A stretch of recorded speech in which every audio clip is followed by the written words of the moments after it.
హైదరాబాద్ మహానగరంలో నివసిస్తున్న వేతన జీవులకు ముఖ్యంగా మధ్యతరగతి ఉద్యోగులకు కేంద్ర ప్రభుత్వం అదిరిపోయే శుభవార్త చెప్పింది. దేశవ్యాప్తంగా అమల్లోకి రానున్న కొత్త ఇన్కమ్ ట్యాక్స్ రూల్స్ 2026లో భాగంగా భాగ్యనగరానికి మెట్రో హోదా కల్పిస్తూ కీలక నిర్ణయం తీసుకుంది.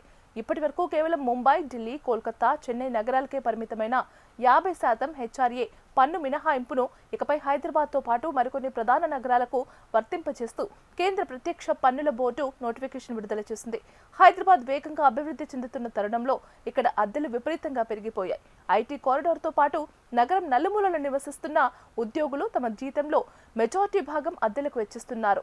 ఈ నేపథ్యంలో పాత నిబంధనల ప్రకారం కేవలం 40% మూల వేతనంపైనే పన్ను మినహాయింపు ఉండటంతో ఉద్యోగులు ఆర్థికంగా ఇబ్బందులు పడేవారు.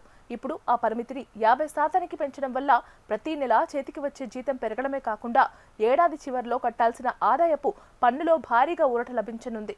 ఏప్రిల్ 1 నుంచి ప్రారంభమయ్యే కొత్త ఆర్థిక సంవత్సరం నుంచి ఈ మార్పులు అమల్లోకి రానున్నాయి. కేవలం హైదరాబాద్ మాత్రమే కాదు, మన పొరుగునే ఉన్న బెంగళూరుతో పాటు పూణే, అహ్మదాబాద్ నగరాలను కూడా ఈ జాబితాలో చేర్చారు. దీనివల్ల దేశంలోని ఐటీ హబ్లలో పనిచేసే లక్షలాది మంది యువ ఉద్యోగులకు లబ్ధి చేకూరనుంది. అయితే ఈ వెసులుబాటు పొందే క్రమంలో ఆదాయపు పన్ను శాఖ కొన్ని కొత్త నిబంధనలు కూడా తెరపైకి తెచ్చింది.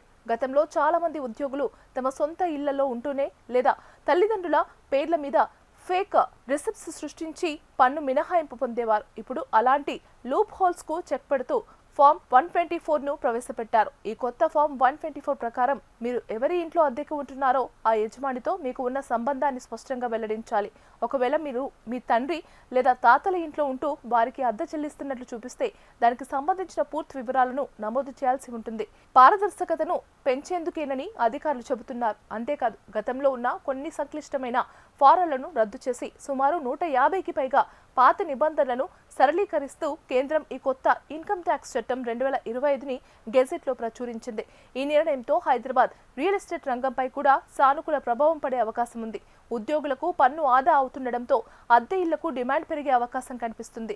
మరోవైపు ఐటీ కంపెనీలు కూడా తమ పేరోల్ స్టిక్కర్స్ ను మార్చుకోవాల్సిన అవసరం ఏర్పడింది. ప్రతి ఉద్యోగి తన ఇన్వెస్ట్మెంట్ డిక్లరేషన్ ఇచ్చేటప్పుడు ఈ 50% మినహాయింపును పరిగణలోకి తీసుకోవాలి. మొత్తానికి ఉగాది పండుగ ముందే హైదరాబాద్ ఉద్యోగుల ఇళ్లలో కేంద్రం ఈ పన్ను మినహాయింపుతో కొత్త వెలుగులు నింపింది అని చెప్పవచ్చు.